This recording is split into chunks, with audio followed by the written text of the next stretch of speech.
Hello. How are you? Hopefully you are good. This time I'm not the only one hot. It really is just hot, right? Because it is a beautiful Friday afternoon and it's about 80 something degrees, right? I'm not complaining though. I'd rather this weather right here than ice and snow and slush. So keeping my mouth shut about it. I do realize I'm on an odd time, right? It's 5 o'clock in the evening. Just on a random Friday. But I know that today is my husband's birthday. Sorry about that. So I was saying before I was interrupted, my phone, maybe that's why I don't do these at 5 in the afternoon, because my phone was going off, text messaging and stuff. But I was saying today is my husband's birthday, and I have a surprise little getaway for him. He knows we're going on a getaway, but he does not know to where, and I'm not going to tell you because, telling you might be the equivalent of telling him, because he is on here and can come and listen to this before his birthday surprise is given. But because I know we'll be gone for the weekend, even though we will be at church Sunday, but we will be gone through Monday technically. So we're going to pause, come to church, and then unpause. I thought that it was probably better for me to do today's video on today rather than try to carry it over because, Monday is a holiday and I'll already have Monday's video to do on the holiday. Will I really feel like doing 2 videos on the holiday? Why don't I just do this now while I have time, was my thinking. So that is why I'm out here on Friday evening at 5 o'clock on my way momentarily to prom send-off, Erica's prom send-off, and then from there going to our little trip. So here I am. Yay. So we're going to pick up where we left off. We are in Esther. We did Esther 1 through 5 on yesterday. And we're going to pick up at 6 today. When we left off, if you remember, Mordecai was telling his cousin, Esther, who had some reservations at first about going to the king to plead for the Jewish people to not be killed by this evil man, Haman's decree that he convinced the king to make. Mordecai told his cousin, first of all, don't think that if you don't help, that help won't come from another place. Deliverance will come. It just won't be through you, and you and your family will perish, right? But for such a time as this, how do you know that you weren't made queen for such a time as this, right? We talked about that in detail in the last video, and if you missed it, you really should go watch it. But then in chapter 5, it talked about her actually going to the king and telling him that she wanted to have a banquet with him and Haman, who is the person that came up with this. And in the meantime, and I want to make a correction from yesterday's video. Yesterday I said he built a gallows, which wasn't true. I have read it so many times, and I actually did read it again yesterday, but in my head I was thinking of a different story.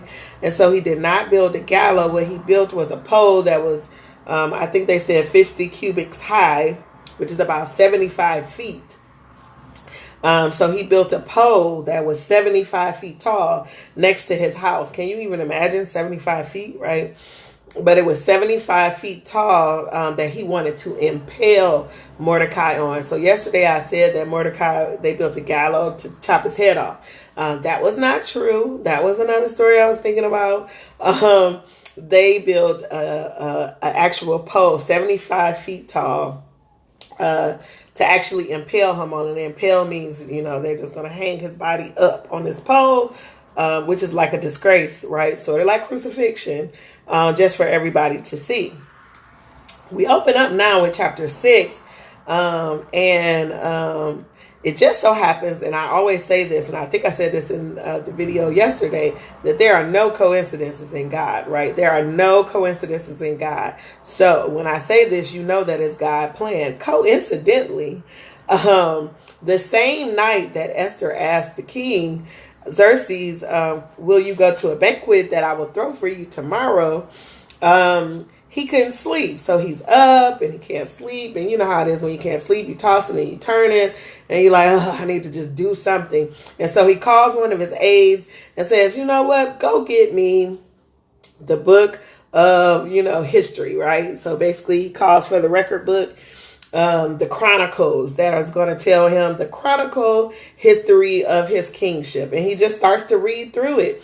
And as he's reading through it, he noticed that Mordecai had actually saved his life by foiling an assassination plan by two men. And if you remember in the video yesterday, I was saying Mordecai might have been feeling a certain type of way about like, wow, I just saved your life and you ain't going to say nothing. You ain't going to do nothing. I don't get nothing for it. Doesn't say that he was. I'm just saying how sometimes human behavior could be. But here, the king asked his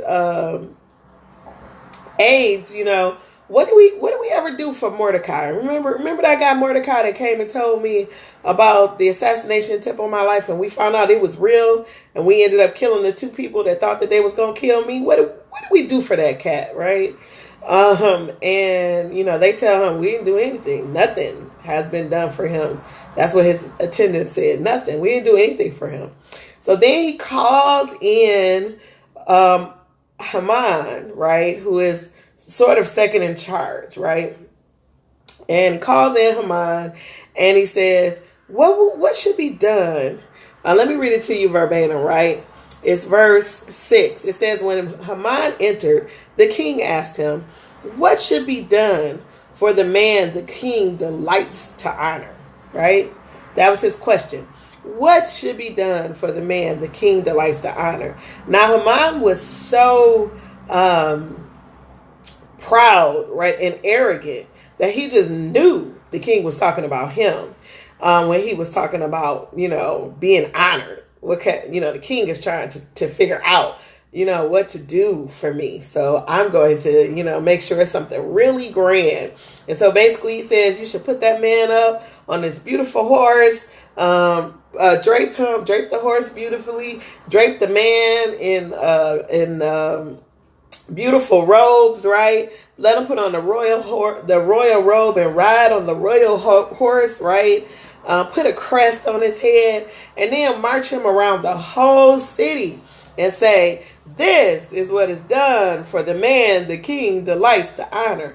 And he was like, and you should have one of your princes or somebody lead him around. And the prince, as he's leading them around, is going to say, this is what is done for the man the king delights to honor. And so the king is like, great. You know what? That's an awesome idea. Guess what? I need you to go get the royal horse. And he probably like, And then I need you to go get the royal robe. And then put it on Mordecai. And then I'm going to need you to lead him around the city. And what's that phrase you said you was going to say? Yeah, that phrase that should be said. I'm going to need you to say that about Mordecai. So here, Haman is here. And this grand display of glory that he created for himself is going to be passed on to Mordecai. It was never intended for him in the first place. So it's like a double whammy, right? Not only do I have to do this for Mordecai, but I have to realize that the king don't even see me in that light. What? I got to do this for Mordecai, yeah. But I got to also realize that the king ain't even thinking about me in that light. What? I'm just a man that leads around the horse of the honored. I ain't the honored. What? That is so awesome to me. So, you did not do what the king said. So he did what the king said. But then he ran home and told his wife and all his friends what had happened. And basically they saw the writing on the wall like, oh, it's bad for you. Because that man a Jew. And you know how your family is. They don't want to have no parts of it now. And you know what you did, right? You know what you did. It's bad for you. And then right before he could even really think about how bad it could get for him, they called him to go to the banquet of Esther, right? And so they at the banquet of Esther, and then it says on the second day. So apparently banquets lasted a while. We don't know how to do it, y'all. We do a banquet for 2 hours. But back in those days, they did banquets for days, right?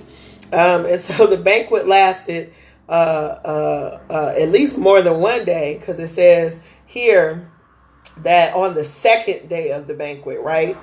He asked the queen, what do you want? Girl, what do you want? So, just imagine. He had a wonderful first day of the banquet. Him and Haman probably kind of timid. Like, I don't know what's going to happen. I'm going to try to enjoy this. At least I was invited, right? And, the king is like, oh, this has been beautiful. But Esther, why are we here? Right? What do you want? He loved her so much. He said, up to half of the kingdom I will give you. Just tell me what you want. Just tell me what you want, right? And so she says, listen, and this is what she says. I'm going to read you her words. Verse 3 of chapter 7 says, then Queen Esther answered, if I have found favor with you, your majesty, and if it pleases you, grant me my life. This is my petition, and spare my people. This is my request. For I and my people have been sold to be destroyed, killed, and annihilated. If we had merely been sold as male and female slaves, I would have kept quiet, because no such distress would justify disturbing the king. So King Xerxes asked Queen Esther, who is he? Where is he? The man who has dared to do such a thing. Who done sold you and your people out, girl? Who did it? And listen to Esther. Esther said, an adversary, an enemy, this vile Haman, right? Sounds like a good movie. This, right? It's a good twist in the plot right there, right? And so then it says Haman was terrified before the king and queen. So the king got up in a rage and left, and Haman is trying to beg for his life. He stayed behind begging for his life. But when the king comes back in, he is like laying all over the couch, begging Queen Esther on the same couch that she's on. And now the king is like, is he trying to molest my wife in the palace? What is going on? So now he's really mad. So he has Haman taken out, right? And here it says in verse 8, just as the king returned from the palace garden to the banquet hall, Haman was falling on the couch where Esther was reclining. The king exclaimed, will he even molest the queen while she is with me in the house? As soon as the word left the king's mouth, they covered Haman's face. Then Harbona, one of the eunuchs attending the king, said, you know what? I saw this big pole next to his house. It was like 75 feet tall, and he created that pole. Let me tell you what he was going to do. He was going to impale Mordecai on that pole. You know the guy you just honored a couple days ago? He was going to put him on that pole, right? And the king says, what? So the king said in verse, the latter part of verse 9, impale him on it. So they impaled Haman on the pole he had set up for Mordecai. Then the king's fury subsided, right? So he had set it up for Mordecai. My mother-in-law used to sing a song. I can't even remember all of the song. I can't remember the hook of the song right now. But I remember it was a real fast song. And it was like, dig one ditch, you better dig two. Dig one ditch, you better dig two. Dig one ditch, you better dig two. That dig you dig just might be for you, right? She had it going real fast, y'all. I am not her. I'm telling you, that lady in her glory. I'm just telling you, right? But basically, that's what it's saying, right? When you start digging ditches for other people, you better watch out, because you might be digging a ditch that you fall in yourself, right? And so he built this big 75 feet pole that he thought he was going to impale his enemy on, and instead the king had him impaled on it.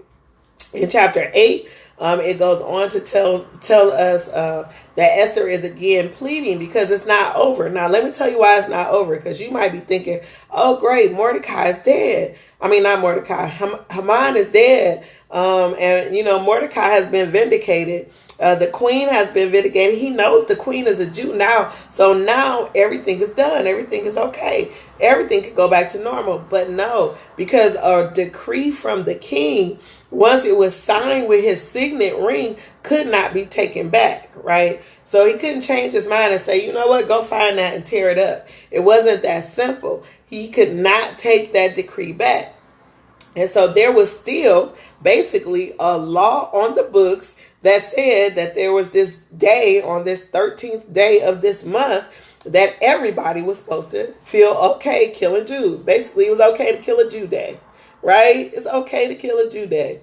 And so the Jews were upset, of course, still. And so Esther had to go back and again be in the king's presence at the risk of death, right?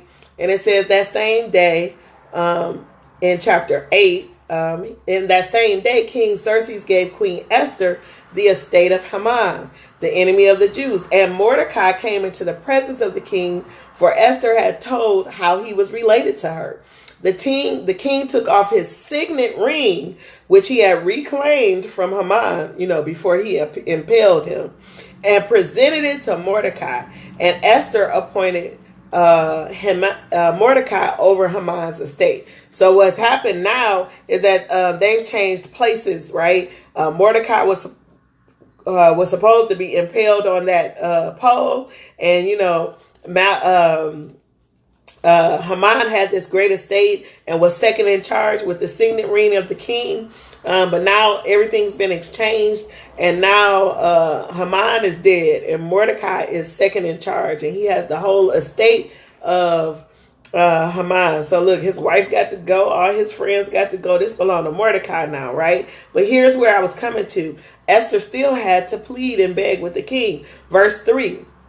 Esther again pleaded with the king, falling at his feet and weeping. She begged him to put an end to the evil plan of Haman the Agagite, which he had devised against the Jews. Then the king extended the gold scepter to Esther, and she arose and stood before him.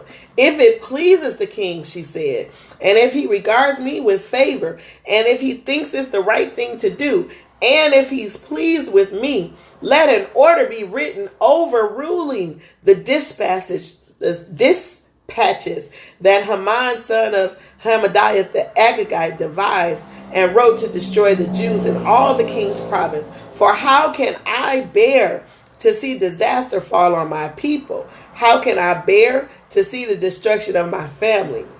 Now, I think this is remarkable, right? Because now we to a place where, Esther is good and Mordecai is good. And, they got a few people they could have probably made sure it was good, but that wasn't enough. Esther was still ringing, I'm sure, in her ears for such a time as this. You are here not so that you can protect your own family, not so that you can protect your own skin, but you are here as the protection of the Jews. In other words, God placed you there so that you could make sure that the Jews were not annihilated, right? And so what happens is King Xerxes says, you know what? I'm going to give this to Mordecai. Mordecai, you got my ring. Whatever you write, that's what's going to happen, right? Mordecai knew he couldn't just erase it because that would make the king look bad. Like he gave a command and gave it back, right? Like he's can't be trusted with his word. If he did that with one thing, then people would say, oh, well, you could take all these commands back, right? So Mordecai had to move with wisdom on how to write this, right?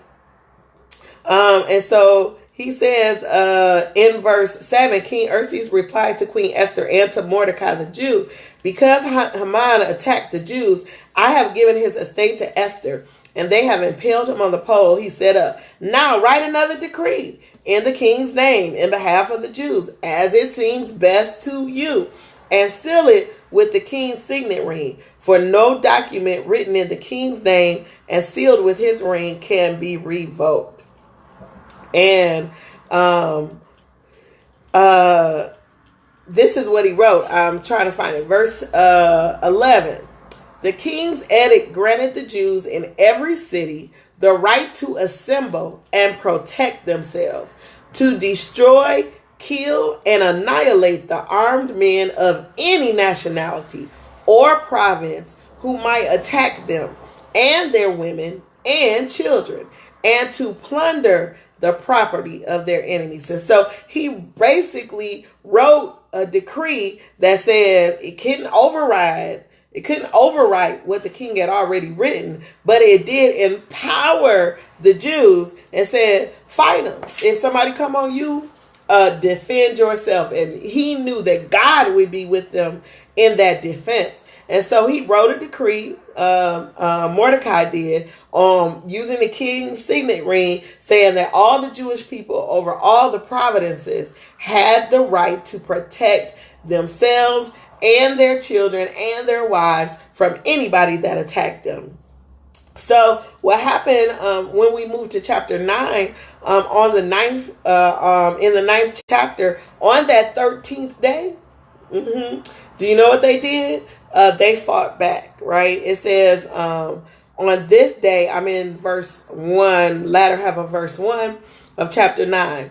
On this day, the enemies of the Jews had hoped to overpower them, but now the tables were turned and the Jews got the upper hand over those who hated them. That is our memory verse, Esther, chapter 9, verse 2. Well, verse 1b, sorry. Esther, chapter 9, verse 1b. So that means after the period. Esther, chapter 9, verse 1b. I'm going to read it again.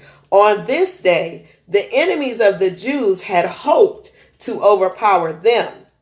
But now the tables were turned and the Jews got the upper hand over those who hated them, right? And that is my memory verse today, because I am telling you, that is how God operates. And a lot of times things can look very dire, can look very upsetting, can look bad. It looks like your haters are winning against you. It looks like they have plotted a plan that's so thick and so entailed that there is no way that you're going to get out of it, right? It looks like they have the weight of the king on their side, right? The weight of power on their side, and that there is no way to get out of it. But just with and I always said, after I preached this sermon, just one word from the Lord can change everything, right? And here the Lord isn't even spoken clearly like that the Lord did this, but we know this was the hand of God.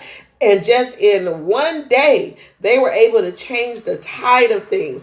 So now, instead of just being victims of circumstance where people were going to attack them and they had no weapons, right, to defend themselves, now they were given the ability to defend themselves, and they could call on the name of God and know that they would be justified, right, by defending themselves, because now a law was passed that decreed that it was okay for them to defend themselves. That's how we have to realize life is, right? Sometimes it looks like our enemies and our haters are upon us and that they're about to get us, but with one word, God can change the tide. And those who were once against us, we can now be against them. And those who once were trampling over us, we can walk faithfully and truthfully over them instead, right? God has a way. And it is not for us to just go run ramshot over people, but I am saying God has a way that he will make your enemies your footstool. He definitely will make your enemies your footstool, and then sit them at your table. And as everybody is being served, they understand who the table belongs to. So it goes through and it tells us that in Susa, which is where the king of Persia lived, that they killed, the Jews have killed and destroyed 500 men and the 10 sons of Haman. So they killed 500 men in Susa, and they killed the 10 sons of the evil man, right? But then Esther asked something else of Xerxes. Esther said, well, can we have one more day of this, right? And he actually gave them one more day because they wanted to impale the 10 sons the same way their father was impaled. But understand this edict wasn't just for Susa. It wasn't just like the city. It was like for everybody, all the providences, right? Everybody around was supposed to be killing Jews, but instead the Jews were rising up, defending themselves and killing them. And ultimately 75,000 people from all around were killed and these 75,000 weren't just innocently, I'm not doing nothing, just sitting around and the Jews came and killed me. These were people who were trying to kill them. And so instead of them being victorious over killing the Jews, they were killed instead. And so the rest of chapter 9 talks about how they had built festivals and feasts and parties around this, right? And some people just celebrated the 14th, but some people celebrated the 14th and the 15th, right? Because one day was extended, right? I'm sorry, some people just celebrated the 13th, but some people just celebrated the 13th and the 14th. Because remember, in Susa, it was said, hey, can we have one more day so we can take care of his sons? And so after those days was a day of rest where they just rest and really enjoy it. Another thing that's important to mention is that they didn't take any of the plunder, even though it was written in that you could take the plunder. If you read, it says they didn't take any of the plunder. They just wanted to protect themselves, protect their family. I don't even want your stuff, right? So to me, that again was a sign of God being in the midst, because they're like, look, we take your stuff, then we get your little handmade gods, and then the next thing you know, we serving your little handmade gods, and we out and back where we started, right? We don't want your stuff. Keep your stuff. We just want our lives. Don't mess with us. Don't touch us, right? And that's how that went. And then pretty much this is the end of the book of Esther. I think verse 29 kind of sums it up good. Chapter 9, verse 29 says, so Queen Esther, daughter of Abiel, along with Mordecai, the Jew, wrote with full authority to confirm this second letter concerning Purim. And Mordecai sent letters to all the Jews in the 127 provinces of Xerxes' kingdom, words of goodwill and assurance, to establish these days, those celebrations of Purim at their designated times, as Mordecai the Jew and Queen Esther had decreed for them, and as they had established for themselves and their descendants in regard to their times of fasting and lamentation.